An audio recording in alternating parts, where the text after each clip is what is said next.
Dans cette vidéo, je vais, à l'aide de quelques schémas, décrire de façon assez sommaire le processus de la fécondation chez l'homme, c'est-à-dire de l'union entre un spermatozoïde haploïde et un ovocyte de haploïde.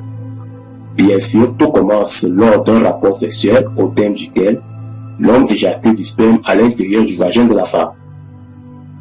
Plus de 80% des spermatozoïdes contenus dans le sperme sont détruits par le milieu vaginal.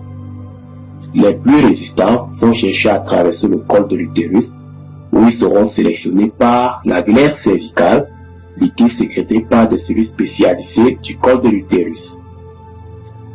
Les spermatozoïdes qui parviennent dans la cavité utérine vont subir progressivement le processus de capacitation, au terme duquel ils seront hyperactifs et leur tête structurellement modifiée.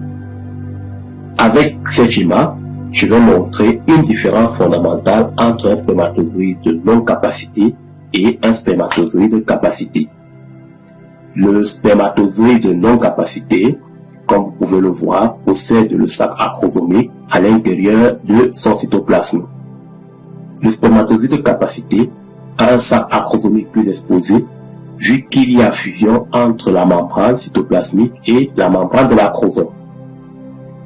La tête du spermatozoïde ainsi modifiée lui permettra de libérer facilement le contenu de son acrosome, lequel lui permettra d'atteindre l'ovocyte 2. Les spermatozoïdes de capacité vont, par un mécanisme d'attraction dont les études sont encore en cours, se diriger rapidement grâce à leur flagelle vers la trompe de Fallot. Des ondulations complexes qui se manifestent dans les trompes vont faciliter leur parcours. Bien sûr, certains seront toujours coincés dans la trompe et ne pourront pas atteindre l'ovocyte 2. L'ovocyte 2 qui a été libéré par l'ovaire, très gros comparé au spermatozoïde, se trouve dans le premier tiers de la trompe de Fallot. Il a entamé la mitose équationnelle, mais est bloqué en métaphase 2.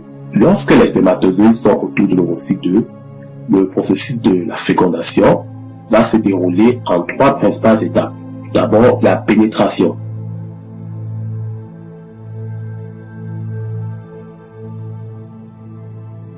Les spermatozoïdes hyperactifs vont traverser la zone pellucide, cette matrice extracellulaire ici en vert qui entoure l'ovocyte 2.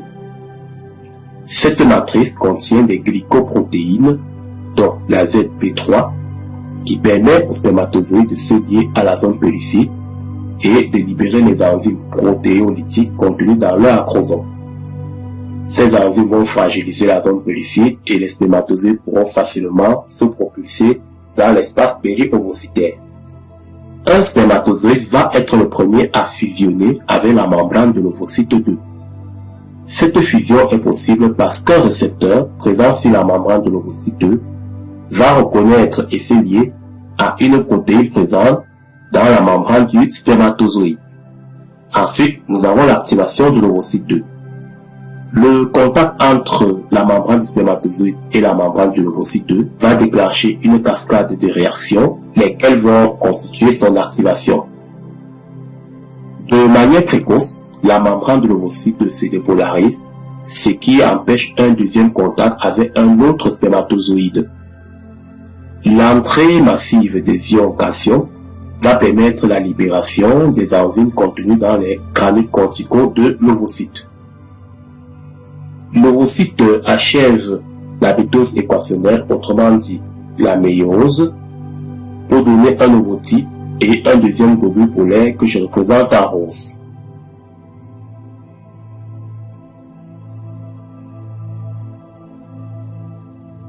Les enzymes libérées par les granules corticaux de l'ovocyte restructurent la zone pellucide et empêchent l'empolispermie, c'est-à-dire l'impossibilité pour les autres spermatozoïdes de franchir la zone pellucide. Notons aussi une déformation des cellules de la corona radiata.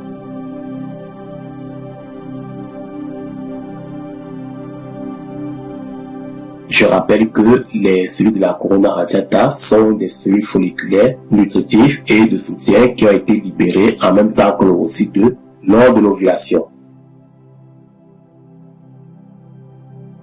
Enfin, nous avons la karyogamie ou fusion des pronucléides. Le spermatozoïde qui a fusionné avec la membrane de l'ovocyte 2 introduit juste son noyau et un centrosome. Ce noyau au pronucléus mâle, grâce à des mouvements complexes, va s'aligner dans la direction du noyau de l'ovocyte au pronucléus femelle. Les deux pronucléi haploïdes vont fusionner pour donner un noyau diploïde qui immédiatement va effectuer la première mitose comme le montre ce schéma.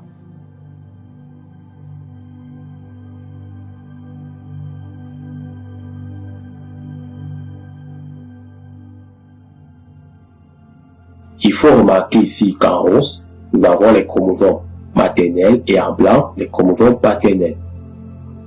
La karyogamie permet globalement d'obtenir une cellule œuf au zygote diploïde.